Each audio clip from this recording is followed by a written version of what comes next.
Hello दोस्तों, मेरे पति इस दुनिया में नहीं थे और मेरा एकमात्र सहारा मेरा बेटा था। गर्मी का मौसम था और मेरी आदत थी कि मैं रोज नहाने जाती थी। हमारे घर में केवल एक ही बाथरूम था जो कमरे में नहीं बल्कि घर के आंगन में था। जब भी मैं कमरे से निकलकर उस बाथरूम में नहाने के लिए जाती थी तो मुझे ऐसा लगता था कि कोई मुझे छिपकर देख रहा है। घर में मेरे बेटे के अलावा और कोई नहीं था और बाहर से भी कोई आ नहीं सकता था। पहले मैंने सोचा कि शायद मुझे वहम हो रहा है, लेकिन धीरे धीरे मुझे यकीन होने लगा कि कुछ न कुछ गड़बड़ जरूर है। परंतु मेरे दिमाग में एक ही बात आती थी कि घर में तो सिर्फ मेरा जवान बेटा ही है और मैं उस पर शक नहीं कर सकती थी। लेकिन समय के साथ मैंने उसकी कुछ ऐसी हरकतें देखी जिससे मेरा शक बढ़ने लगा। एक दिन जब वह घर पर नहीं था तो मैंने उसका फोन उठाकर चेक किया। फोन में एक वीडियो थी जिसे देखकर मेरी आंखों के सामने अंधेरा छा गया। उस वीडियो में साफ साफ दिख रहा था कि जब मैं बाथरूम में नहाने जाती थी तो वह मेरा नाम गायत्री है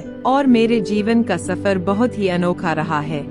जब मेरी शादी हुई थी तब मैं सिर्फ 19 साल की थी। उस वक्त मैं जीवन की चुनौतियों के बारे में बहुत कम जानती थी, लेकिन जैसे जैसे समय बीता मैंने जीवन के हर उतार चढ़ाव का सामना किया और सीखा कि संघर्ष और प्रेम के साथ हर मुश्किल को पार किया जा सकता है। मेरी शादी एक बहुत ही अच्छे और जिम्मेदार व्यक्ति से हुई थी जो मुझसे उम्र में बड़े थे, लेकिन हमारे बीच का प्यार बहुत गहरा था। हमने मिलकर अपने छोटे से परिवार को खुशहाल बनाने की कोशिश की।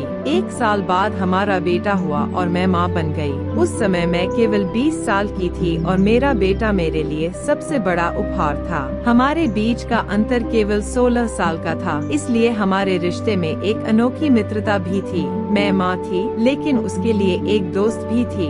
मैंने अपने बेटे को अपनी दुनिया माना और उसकी परवरिश में कोई कमी नहीं छोड़ी। जैसे जैसे मेरा बेटा बड़ा हुआ मैंने और मेरे पति ने अपने परिवार के लिए और भी मेहनत की, लेकिन फिर एक दिन अचानक मेरे पति का निधन हो गया। यह मेरे जीवन का सबसे बड़ा धक्का था। मैंने कभी नहीं सोचा था कि इस तरह से मेरी दुनिया बदल जाएगी। अब मेरे सामने एक नई चुनौती थी, अपने बेटे के साथ इस नई जिंदगी को जीने की। वह अब बड़ा हो चुका था, लेकिन उसे जिम्मेदारी का कोई अनुभव नहीं था। उसने हमेशा अपने पिता के संरक्षण में जीवन बिताया था और कभी सोचा भी नहीं था कि एक दिन उसे खुद परिवार का भार उठाना पड़ेगा। मेरे पति के जाने के बाद घर की सारी जिम्मेदारी मेरे बेटे पर आ गई। मैंने उसे समझाया कि अब समय आ गया है जब उसे अपनी जिम्मेदारी निभानी होगी, लेकिन यह सब उसके लिए नया और कठिन था। हमारा घर बहुत बड़ा नहीं था, सिर्फ 2 ही कमरे थे, पर बाहर आंगन बहुत बड़ा था।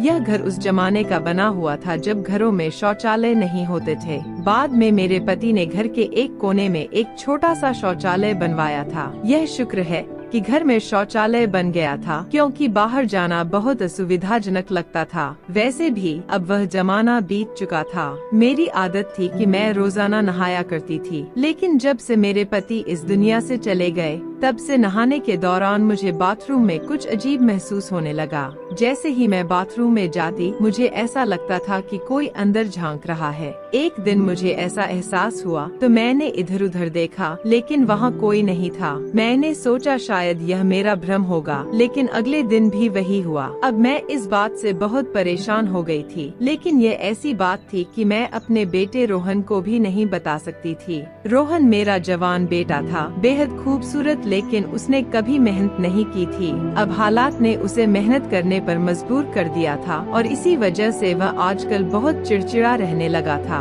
एक रात वह मेरे पास आकर बैठ गया और कहने लगा, मम्मी मैं बहुत परेशान हूँ, सब कुछ कैसे होगा? हम तो सिर्फ 2 लोग हैं, लेकिन फिर भी इतने सारे खर्चे हैं। मुझे तो अंदाजा भी नहीं था कि पिताजी इतना सब कुछ संभालते थे। मैं तो समझता था कि यह सब बहुत आसान है, अभी तो शुक्र है कि घर अपना है। मैंने उसे समझाते हुए कहा, बेटा घर तो अपना है, लेकिन इसकी मरम्मत भी तो करनी पड़ती है। अगर समय पर ध्यान नहीं दिया तो यह भी खराब हो जाएगा। रोहन ने सर पकड़कर कहा, अब क्या करें?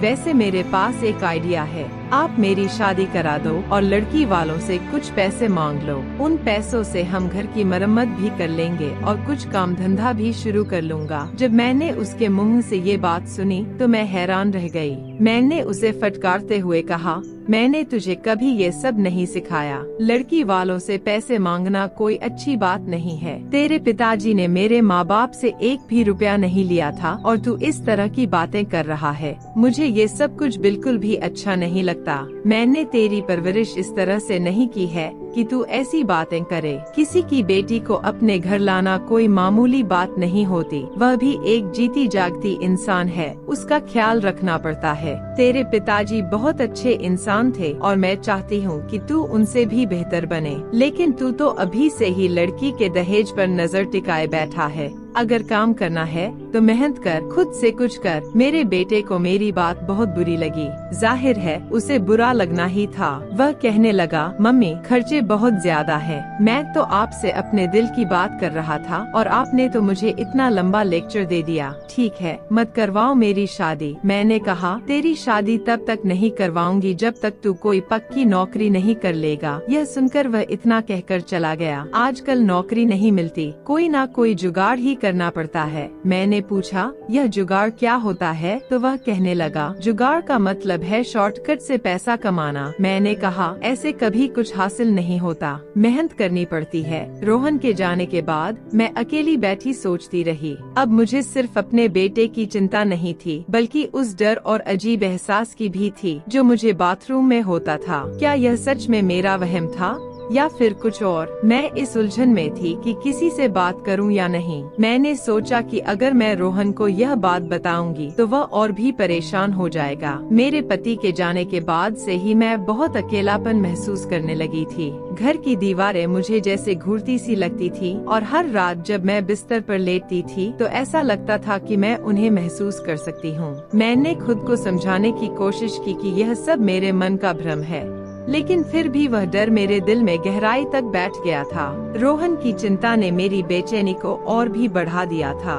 मैं सोचने लगी कि अगर वह इसी तरह चिड़चिड़ा और निराश रहता है तो उसकी जिंदगी का क्या होगा। मैंने उसके भविष्य के बारे में कई सपने देखे थे, लेकिन अब ऐसा लग रहा था कि वे सपने दूर होते जा रहे हैं। अगली सुबह मैंने तय किया कि मुझे खुद को मजबूत करना होगा। मैं अपने डर और चिंताओं के आगे झुक नहीं सकती थी। मैंने निश्चय किया कि मैं अपने बेटे को सही मार्ग दिखाऊंगी और उसे मेहनत की अहमियत समझाऊंगी। मैंने रोहन को उसके पसंदीदा नाश्ते के साथ बुलाया और उसकी थाली परोसते हुए कहा, रोहन, मैं समझती हूँ कि तुम पर बहुत दबाव है और यह सब तुम्हारे लिए नया है, लेकिन याद रखना, किसी भी बड़ी सफलता के लिए मेहनत और धैर्य की जरूरत होती है। शॉर्टकट से कभी कुछ हासिल नहीं होता और अगर होता भी है तो वह ज्यादा दिन टिकता नहीं। रोहन ने मेरी बात ध्यान से सुनी, लेकिन कुछ नहीं कहा। मैंने उससे कहा, मैं तुमसे बहुत उम्मीदें रखती हूँ और मुझे यकीन है कि तुम सही रास्ता चुनोगे, चाहे जितनी भी मुश्किलें आएं। अगर तुम मेहनत करोगे तो सब ठीक हो जाएगा। रोहन ने बस सिर हिलाया और नाश्ता करने लगा। मैं जानती थी कि उसे समय चाहिए, लेकिन मुझे भरोसा था कि एक दिन वह मेरी बात समझेगा। शाम को जब मैं बाथरूम में नहाने गई तो वही अजीब सा एहसास फिर से हुआ। ऐसा लगा जैसे कोई मुझे देख रहा हो। इस बार मैं और भी डर गई थी क्योंकि यह अनुभव अब रोज का हो गया था। मुझे लगा कि अब इसे और नजरअंदाज करना सही नहीं होगा। मैंने निश्चय किया कि इस बारे में कुछ करना चाहिए। मैंने बाथरूम के कोने कोने को जांचा, लेकिन कुछ भी असामान्य नहीं मिला। मैंने सोचा कि शायद यह सिर्फ मेरी मानसिक स्थिति का प्रभाव है, लेकिन क्या वाकई ऐसा ही था? क्या मैं खुद को ही धोखा दे रही थी? अगले दिन एक औरत मेरे पास आई जो मेरी मुंह बोली बहन थी। उसने मेरे बेटे को पहली बार गोद में उठाया था जब वह पैदा हुआ था, क्योंकि वह एक दाई थी। आजकल वह रिश्ते वाली आंटी भी बनी हुई थी। उसने कहा, रोहन को कुछ समझाती क्यों नहीं हो? यह जिन लोगों के साथ बैठता है वे लोग बिल्कुल अच्छे नहीं हैं। पता है इसके दोस्त ने क्या किया है? तुझे बताऊं तो तू भी हैरान रह जाएगी, और मुझे लगता है कि तेरे बेटे ने भी वही किया होगा। मैंने पूछा, क्या मतलब? उसने कहा, जो लोग इसके साथ ज्यादा उठते बैठते हैं उनमें से 2 लड़कों ने एक लड़की के साथ। वह बोल ही रही थी कि मैं समझ गई। मैंने कहा, नहीं, तू झूठ बोल रही है। उसने कहा, हाँ, ऐसा ही हुआ है, और मैं क्यों झूठ बोलूंगी? सारे मोहल्ले को पता है। शुक्र कर कि तेरे बेटे पर अभी तक कोई बात नहीं आई।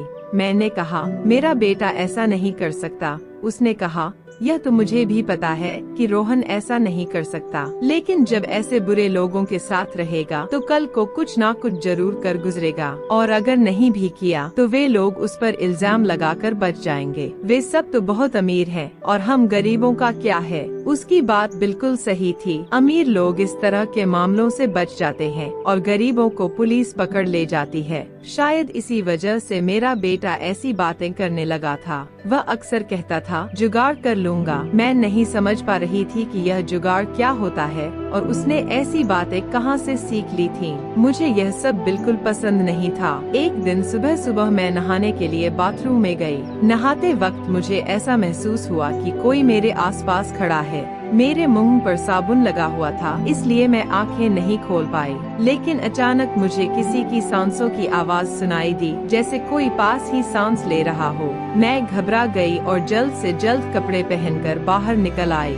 जैसे ही मैं बाहर निकली, मैंने देखा कि मेरा बेटा सामने खड़ा था। उसकी हालत देखकर ऐसा लग रहा था जैसे वह कहीं से भाग कर आया हो। उसने तुरंत पूछा, क्या हुआ मम्मी, आप परेशान लग रही हो। मैंने उसकी ओर देखा और कहा, मुझसे ज्यादा तो तू परेशान लग रहा है। क्या हुआ है? वह बोला, नहीं ऐसा कुछ नहीं है, आप बताओ क्या हो गया। मैं उसे क्या बताती। मैंने उससे पूछा, जब तू बाहर से आया तो क्या तूने किसी को यहाँ से निकलते हुए देखा? वह आश्चर्यचकित होकर बोला, इस बात का क्या मतलब है? क्या घर में कोई आदमी आया था? अगर ऐसा है तो मैं उसे जिंदा नहीं छोड़ूंगा। मैंने उसे शांत कराते हुए कहा, पहले पूरी बात तो सुन ले। फिर मैंने उसे बताया कि मुझे ऐसा लगा जैसे कोई आसपास खड़ा है। मैंने उसे पूरी बात नहीं बताई क्योंकि मुझे शर्म आ रही थी। वह कहने लगा, नहीं मैं बाहर से ही आया हूँ, यहाँ कोई नहीं था, न गली में और न ही आसपास कोई दिखा। मैं सोच में पड़ गई कि अगर कोई नहीं था तो फिर मैंने जिसे महसूस किया वह कौन था?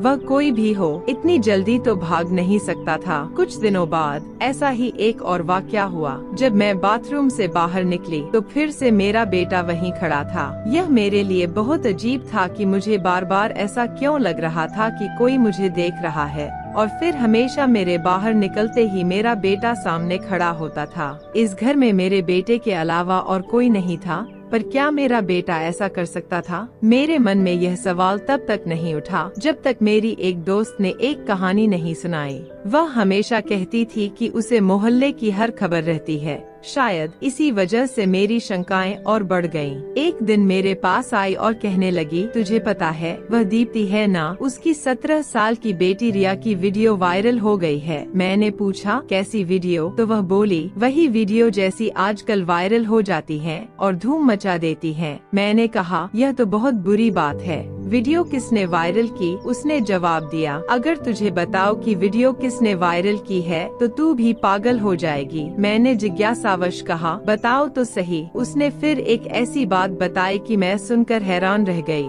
सोचने लगी कि यह समाज आखिर किस दिशा में जा रहा है। उसने कहा, रिया की वीडियो उसके अपने पति ने वायरल की है और दोनों यानी रिया और उसके पति इस मामले में मिले हुए हैं। उन्होंने वीडियो को लाखों रुपए के लिए बेचा है। उनका कहना है कि कुछ दिनों बाद लोग इसे भूल जाएंगे और जब कोई पूछेगा तो वे कह देंगे कि वीडियो नकली है। मैंने हैरानी से पूछा, इतनी अंदर की बात तुझे कैसे पता चल गई? वह बोली, यह छोड़, ये अंदर की बात हो या बाहर की, देख तो सही कि आजकल कैसी हरकतें हो रही हैं। एक पति अपनी पत्नी की वीडियो सिर्फ पैसे कमाने के लिए वायरल कर रहा है। तुझे नहीं लगता कि यह समाज पता नहीं किस दिशा में जा रहा है? हमें अपने बच्चों को संभाल कर रखना चाहिए। उसकी एक जवान बेटी थी जिसका नाम प्रियंका था। वह चाहती थी कि उसकी शादी मेरे बेटे रोहन से हो। मुझे भी प्रियंका बहुत पसंद थी। एक बार मैंने रोहन से इस बारे में बात की तो उसने कहा, लड़की तो बुरी नहीं है, लेकिन माँ ने शर्त रखी है, यह मुझे पसंद नहीं। वह भी तो हमारी तरह गरीब है, हमें किसी अमीर घर से बहू लानी चाहिए।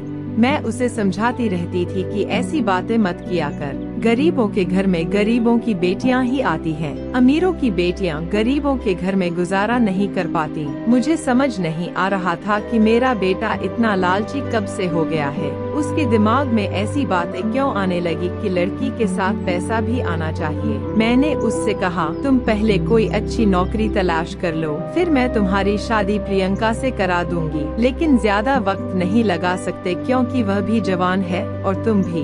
लड़कियों की शादी जल्दी होनी चाहिए। उसकी माँ भी उसकी जल्दी शादी करवाना चाहती थी।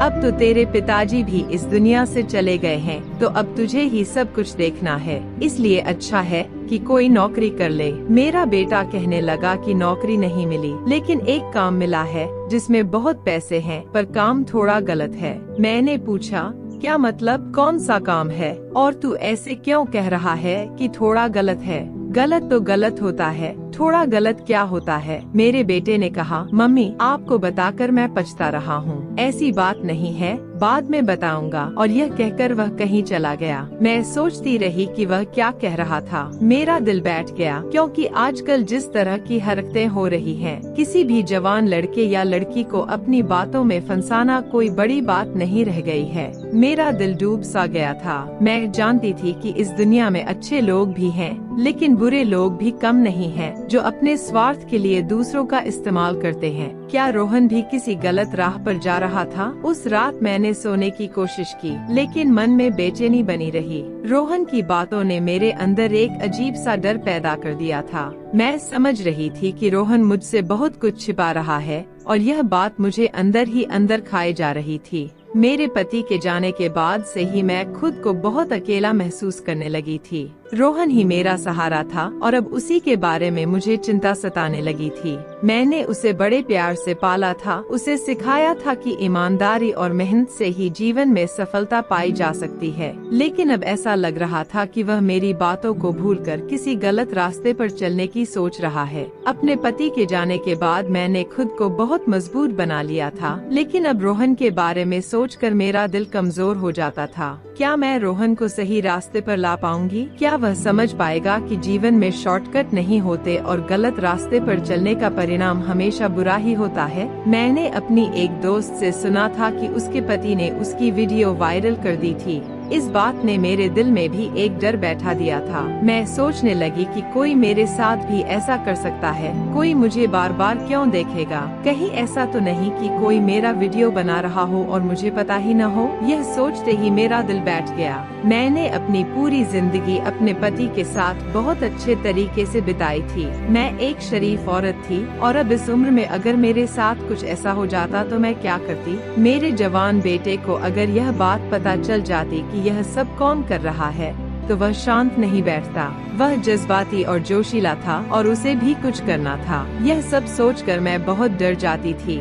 हमारे शौचालय की स्थिति ऐसी थी कि वह घर के कोने में बना हुआ था, जिसकी पिछली दीवार गली की ओर थी। उसमें एक बड़ा सा रोशनदान था, जिसके ऊपर कुछ भी नहीं लगा हुआ था। रोशनदान इतना ऊंचा था कि वहाँ से कोई दिखाई नहीं देता था, इसलिए हमने उस पर न कोई कपड़ा लगाया और न ही जाली। लेकिन अब मेरा दिल बहुत बेचैन हो गया था, इसलिए नहाने से पहले मैंने उस रोशनदान के ऊपर अपना दुपट्टा लगा दिया, ताकि कोई देख न सके। लेकिन वहाँ तक पहुँचने के लिए किसी को किसी ऊंची चीज पर चढ़ना पड़ता। गली का स्तर ऊंचा था और हमारा घर नीचा, इसलिए मैंने सोचा इतनी मेहनत कोई क्यों करेगा, वो भी एक बूढ़ी औरत के लिए। हालांकि मैं इतनी बूढ़ी भी नहीं थी, मेरी उम्र अभी सिर्फ 35 साल की ही थी। मेरा बेटा जवान था और मैं उसकी शादी करना चाहती थी। जब मैं नहाकर बाहर निकली तो यह देखकर हैरान रह गई कि कपड़ा अपनी जगह से हटा हुआ था। अब तो मुझे अजीब सा महसूस होने लगा। मुझे रोना आने लगा कि मेरे साथ ये सब क्या हो रहा है। मैंने तो कभी किसी के साथ बुरा नहीं किया था। अब मैं क्या करूं? अपने बेटे को बता दूं? मामला अब बहुत बढ़ चुका था। इसका मतलब था कि कोई न कोई था जो मेरे साथ यह सब कर रहा था। लेकिन यह बात भी सोचने वाली थी कि किसी बाहरी आदमी को यह कैसे पता चला कि मैं किस समय नहाने जाती हूँ। मैं रोजाना एक समय पर नहाने नहीं जाती थी। कभी सुबह नहा लेती थी, कभी दोपहर को और कभी खाना बनाने के बाद। और गर्मी के मौसम में तो मैं दिन में 2 बार बार भी नहा लेती थी क्योंकि मुझे बहुत ज्यादा गर्मी लगती थी और साफ सुथरा रहना मुझे अच्छा लगता था। मुझे यह बात समझ नहीं आ रही थी, लेकिन फिर मैंने तय किया कि बेटे को बता ही देती हूँ। मैंने उसे सीधे सीधे नहीं कहा कि मुझे पक्का यकीन है, पर मैंने उसे बताया कि जब मैं नहाने जाती हूँ तो मुझे ऐसा लगता है कि कोई मुझे देखता है। मुझे शक है कि यह रोशनदान की तरफ से होता है। मुझे लगा था कि यह सुनकर मेरा बेटा पागल हो जाएगा और कहेगा, कौन है वो, मैं पता करता हूँ, उसे नहीं छोड़ूंगा। लेकिन उसके जवाब ने मुझे चौंका दिया। उसने बस इतना कहा, कोई बात नहीं, आपको ऐसा ही लगा होगा। इस बात को छोड़िए, परेशान होने की जरूरत नहीं है। कौन है जो ऐसी हरकत कर सकता है? आप इन सारी बातों को भूल जाइए। उसने इस बात को इतना हल्के में ले लिया कि मैं हैरान रह गई। मुझे उससे ऐसी प्रतिक्रिया की बिल्कुल उम्मीद नहीं थी। वह तो बड़ा गुस्से वाला था और अपनी माँ के मामले में उसे तो और भी गुस्सा आना चाहिए था। घर की औरतें तो अपनी इज्जत होती हैं, लेकिन वह बिल्कुल भी परेशान नहीं हुआ। मुझे लगा कि उसे परेशान होना चाहिए था, फिर उसने क्यों नहीं किया? मैं उसकी माँ थी और यह बड़ा मामला था, लेकिन वह मजे से बैठा रहा। मैंने भी दोबारा बात नहीं की और सोचा कि खुद ही पता करती हूँ कि यह सब कौन कर रहा है। मेरे लिए यह आसान नहीं था, लेकिन मैं कोशिश तो कर ही सकती थी। अगले दिन मैंने अपनी योजना के अनुसार काम किया। मैं उस रोशनदान के पास खड़ी रही और ध्यान से देखने लगी कि कोई वहाँ से झांकता है या नहीं। कुछ देर बाद मैंने देखा कि गली के उस पार कुछ हलचल हो रही है। मेरा दिल जोर से धड़कने लगा। मैंने धीरे धीरे उस ओर देखा और मेरी आंखें फटी की फटी रह गईं। गली में एक आदमी खड़ा था जिसने अपने चेहरे को छुपाने की कोशिश की हुई थी।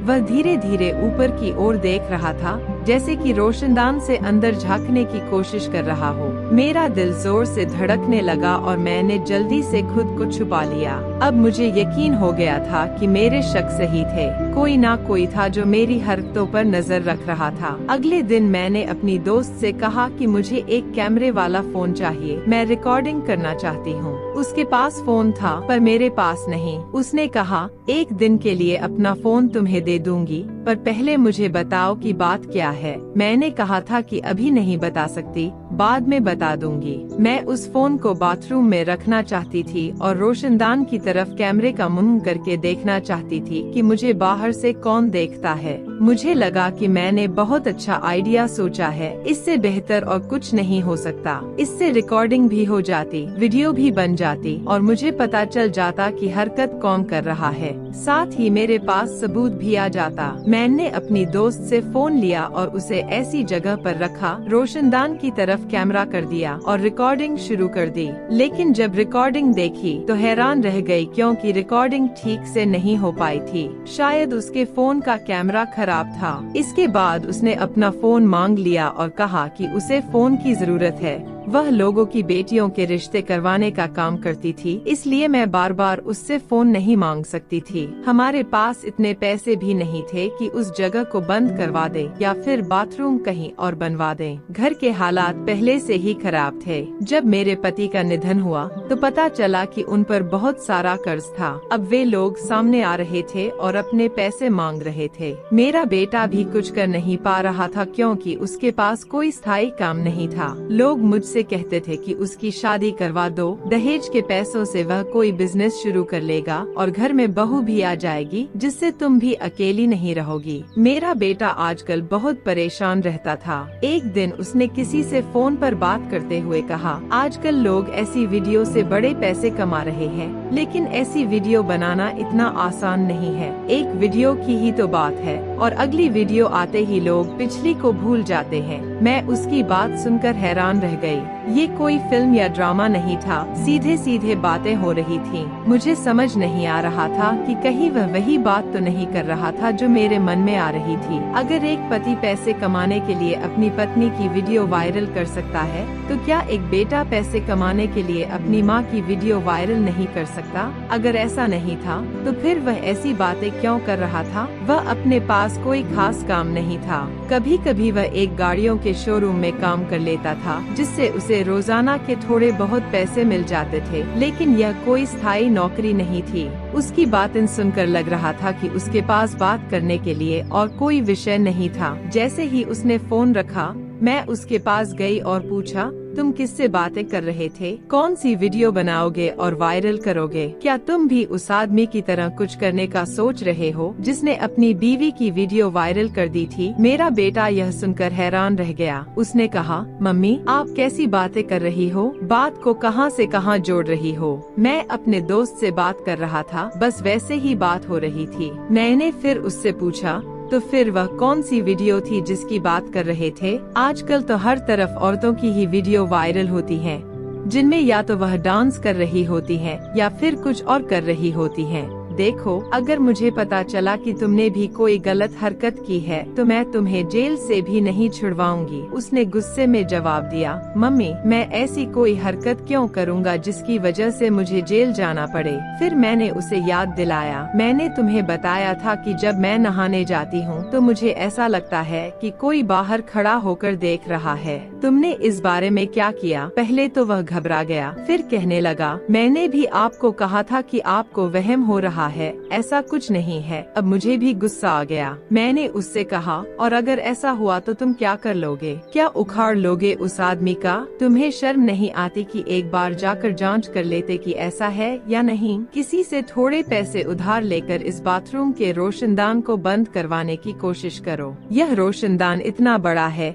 कि यहाँ से कोई आदमी छलांग भी लगा सकता है। जब तुम्हारे बाबा ने शौचालय बनवाया था तब जमाना ऐसा नहीं था। मुझे लगा था कि यह सब सुनकर तुम गुस्से से लाल पीला हो जाओगे और कुछ करोगे, लेकिन तुम तो हाथ पर हाथ धरे बैठे हो। मेरे बेटे ने एक अजीब सी बात कह दी। उसने कहा, अगर आपको ऐसा लगता है कि बाथरूम में जाते हुए कोई आपको देखता है तो फिर आप बाथरूम में मत जाया करो। ऐसी उल्टी बात तो वही व्यक्ति कर सकता है जिसका दिमाग उलझा हुआ हो, और मेरे बेटे का दिमाग सच में बहुत उलझा हुआ लग रहा था। आखिर ऐसा कैसे हो सकता है कि मैं बाथरूम में ना जाऊं? गर्मी का मौसम था, क्या मैं नहाती भी नहीं? मुझे तो नहाने का शौक था और साफ सुथरा रहने की आदत भी थी। मैं इस बारे में बहुत सोचती रही और अब मुझे समझ आ गया था कि मुझे क्या करना है। मुझे अपने बेटे पर नजर रखनी थी, क्योंकि इस घर में और कोई नहीं था और बाहर से भी कोई अजनबी हमारे घर में नहीं आता। मैं हैरान थी कि मेरे बेटे को अचानक से क्या हो गया था। पहले वह छोटी छोटी बातों पर इतना गुस्सा करता था, लड़ने मरने को तैयार हो जाता था, लेकिन अब वह बिल्कुल सामान्य हो गया था।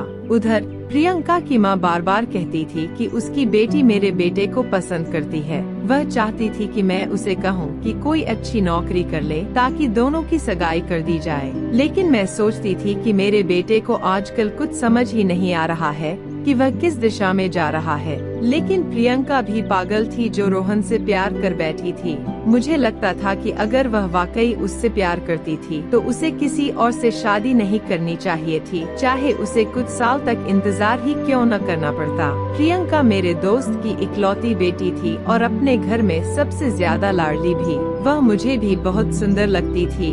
एक मुसीबत मेरे सर पर जरूर थी कि मुझे अपने बेटे पर नजर रखनी थी, लेकिन नजर तब रखती जब वह घर पर होता। आजकल वह ज्यादातर समय घर से बाहर ही रहता था। हालांकि जब तक मैं खाना वगैरह बना रही होती थी तब तक वह घर में ही होता था। एक दिन जब मैं नहाने के लिए गई तो उसका फोन उसके कमरे में पड़ा हुआ था। पता नहीं मेरे दिमाग में क्या आया, मैंने सोचा कि क्यों न उसका फोन चेक करूं और देखूं कि उसमें क्या है। आखिर वह मेरा बेटा था और मुझे उसके फोन को चेक करने का हक था। मैंने फोन की गैलरी खोली तो उसमें एक वीडियो थी। वीडियो देखकर मेरे पैरों तले जमीन खिसक गई। वह वीडियो बाथरूम की थी और साफ नजर आ रहा था कि उसमें क्या हो रहा था। मेरी आंखों में आंसू आ गए और मेरी हालत अजीब सी हो गई। मैंने बार बार देखा कि कहीं और भी वीडियो तो नहीं है, लेकिन वहाँ सिर्फ एक ही वीडियो थी। मैं उस वीडियो को देख ही रही थी कि अचानक किसी ने मेरे कंधे पर हाथ रखा। मैं चौंक गई और पीछे मुड़कर देखा तो मेरा बेटा खड़ा था। उसने देख लिया था कि उसका फोन मेरे हाथ में है और मैं वह वीडियो देख चुकी हूँ। यह सुनकर मेरे बेटे का चेहरा गंभीर हो गया। उसकी आंखों में डर की छाया थी। मेरी आंखों में भी एक सवाल उमड़ रहा था जिसे मैं आखिरकार पूछ ही बैठी। जवाब सुनते ही मैं दंग रह गई। मैंने अपने बेटे की ओर देखा, मेरी आंखों में आंसू छलक पड़े। मैंने उससे कहा, तूने यह सब कब किया, कैसे किया और क्यों किया, बता मुझे। अब उसके भी आंखों में आंसू थे और गुस्से से उसके हाथ कांपने लगे। उसने गहरी सांस लेते हुए कहा, उसी दिन किया था जिस दिन आपने मुझे बताया कि कोई आपको छुपकर देखता है। आपको क्या लगता है मैं हाथ पर हाथ धरे बैठा रहा? जब आपने कहा था कि कोई आपको देख रहा है तो मुझे बहुत गुस्सा आया था, लेकिन मैं जानता था कि मेरा गुस्सा करना आपको परेशान कर देगा और आप डर जाएंगी। इसलिए मैंने फैसला किया कि मैं आपको कुछ नहीं बताऊंगा, लेकिन जो भी यह सब कर रहा है उसे पकड़ कर ही रहूंगा। मैंने सबसे पहले रोशनदान पर एक छोटा कैमरा लगा दिया था जिसका रुख बाहर की ओर था। उसमें आप नहीं बल्कि बाहर का दृश्य दिखता था। उसी कैमरे से मुझे पता चला कि वह हमारे मोहल्ले का ही लड़का है जो गली में खड़ा होकर देखता है। जैसे ही उसे पानी गिरने की आवाज आती है वह समझ जाता है कि कोई अंदर गया है और फिर अंदर झांकने की कोशिश करता है। मैंने उसका नाम और घर का पता भी मालूम कर लिया है। मेरा तो दिल करता था कि सीधे उसके घर जाऊं और उसे गोली मार दूं, लेकिन जब अपने दोस्त से बात की तो उसने समझाया कि ऐसा करने से कुछ हासिल नहीं होगा। उसने तुम्हारी माँ की कोई वीडियो बनाई है जो उसके पास है, पहले हमें वह वीडियो निकालनी होगी। मैं उसी से बात कर रहा था जब आपने मेरी बात सुनी थी। मैंने मोहल्ले के कुछ लोगों से बात की है और हम उसे रंगे हाथों पकड़ना चाहते हैं। हम ऐसा करेंगे कि उसे लगेगा कोई बाथरूम में नहा रहा है और जैसे ही वह अंदर झांकने लगेगा हम उसे रंगे हाथों पकड़ लेंगे। अगर वैसे उसे टोकेंगे कि वह ऐसा क्यों कर रहा है तो वह कभी नहीं मानेगा, लेकिन जब उसे सबके सामने पकड़ा जाएगा तो कोई भी उसका साथ नहीं देगा। आपसे ज्यादा मुझे गुस्सा है, आपसे ज्यादा मैं बेचैन हूँ उसे सबक सिखाने के लिए, लेकिन मुझे धैर्य से काम लेना होगा क्योंकि ऐसे लोगों को पकड़ना आसान नहीं है। हमें उसे सबक सिखाना है ताकि दोबारा कोई ऐसा करने की हिम्मत न करे। आपको पता है आपने कहा था कि मोहल्ले में एक लड़की की वीडियो वायरल हुई थी जिसके लिए सभी ने उसके पति को दोषी ठहराया, लेकिन हकीकत में ये काम उसी मोहल्ले के एक और लड़के ने किया था। ये लड़का बहुत बदनाम था और मोहल्ले की कई लड़कियों को परेशान कर चुका था। कभी लड़कियों को छेड़ता तो कभी और कोई हरकत करता, लेकिन इस बार उसने हद पार कर दी थी। मेरे दिल में उस लड़के के खिलाफ बहुत गुस्सा था। मुझे महसूस हो रहा था कि मैंने अपने बेटे के बारे में गलतफहमी पाल रखी थी। मैं सोचने लगी कि आखिर मेरे अपने बेटे ने ऐसा क्यों किया। हालांकि मैंने कभी उसे यह बात नहीं बताई, लेकिन अंदर ही अंदर मैं बहुत दुखी थी। समाज किस दिशा में जा रहा है ये हम सब जानते हैं, लेकिन फिर भी मुझे अपने बेटे पर गर्व था। आखिरकार मेरे बेटे ने योजना बनाई और जब वह बदमाश लड़का रोशनदान की ओर देख रहा था तभी मेरे बेटे ने उसे पकड़ लिया। मोहल्ले के लोगों ने उसे देख लिया था, फिर सबने मिलकर उसकी पिटाई की और पुलिस के हवाले कर दिया। उसका मोबाइल वगैरह सब छीन लिया गया था, लेकिन बाद में पता चला कि उसमें कोई वीडियो नहीं थी। हालांकि उसने और भी कई लड़कियों की वीडियो बनाई थी। पुलिस ने कहा कि उसके खिलाफ कई केस बन सकते हैं, FIR दर्ज करवाइए, हम इसे छोड़ेंगे नहीं। इस घटना के बाद मैंने घर का रोशनदान भी बंद करवा दिया। बेटे की नौकरी भी लग गई और हमने उसकी शादी प्रियंका के साथ करने का फैसला किया। दोनों की सगाई हो चुकी थी और अब शादी होने वाली थी, लेकिन अभी भी जब मैं उस वक्त की बातों को याद करती हूँ तो गुस्सा आ जाता है। ये सब मेरी एक दोस्त की वजह से हुआ था जो मोहल्ले में लोगों को कहानियाँ सुनाती थी। अब उसकी बेटी ही मेरे घर की बहू बनने वाली है, लेकिन उसकी बेटी उसकी तरह नहीं है। वैसे मेरी दोस्त बुरी नहीं थी, पर उसकी हरकतें मुझे ठीक नहीं लगीं। मेरा बेटा ऐसा कुछ कर ही नहीं सकता था, लेकिन उसने मेरे दिमाग में इतनी नकारात्मक बातें भर दी कि मैं अपने बेटे के बारे में ही गलत सोचने लगी। मैं कैसे भूल गई कि मैंने ही उसे पाला पोसा है और उसे अच्छे संस्कार दिए हैं। अब जब प्रियंका और रोहन की शादी का दिन करीब आ रहा था तो घर में खुशी का माहौल था और सभी लोग तैयारियों में जुटे हुए थे। इसी बीच मैंने अपने बेटे के साथ खुलकर बातचीत की और उसे अपने दिल की सारी बातें बताईं। उसने मुझसे वादा किया कि वह कभी भी किसी का गलत फायदा नहीं उठाएगा और अपनी जिम्मेदारियों को पूरी तरह से निभाएगा। यह पूरी घटना मेरे दिल में हमेशा के लिए अंकित हो गई है, क्योंकि इसने मुझे सिखाया कि जीवन में कई बार हमें अपनी धारणाओं और शंकाओं पर काबू पाना पड़ता है। रिश्तों में सबसे महत्वपूर्ण चीज भरोसा होता है। जब हम अपने करीबियों पर शक करते हैं तो हम सिर्फ उन पर ही नहीं बल्कि खुद पर भी सवाल खड़े कर रहे होते हैं। मैंने अपने बेटे को गलत समझा, लेकिन उसने अपने कार्यों से मुझे गलत साबित कर दिया। अब मैं संतुष्ट हूँ कि मैंने रोहन को सही संस्कार दिए थे और उसने मेरे विश्वास को कायम रखा। प्रियंका और रोहन की शादी के बाद मैं इस नतीजे पर पहुँची कि हर माँ बेटे के रिश्ते में उतार चढ़ाव आते हैं, लेकिन असली परीक्षा तब होती है जब हम उन कठिनाइयों में भी एक दूसरे का साथ नहीं छोड़ते। इस घटना ने मुझे यह भी याद दिलाया कि समाज में चाहे कुछ भी हो रहा हो, हमें अपने परिवार के प्रति सच्चा और भरोसेमंद रहना चाहिए, क्योंकि अंततः यही रिश्ते हमें सहारा देते हैं और हमें उन मुश्किलों से पार पाने की ताकत प्रदान करते हैं। अगर आपकी जिंदगी में भी कभी ऐसा कुछ हुआ हो तो हमें कमेंट में जरूर बताएं। अगर आपको यह कहानी पसंद आई हो तो इसे लाइक करें, शेयर करें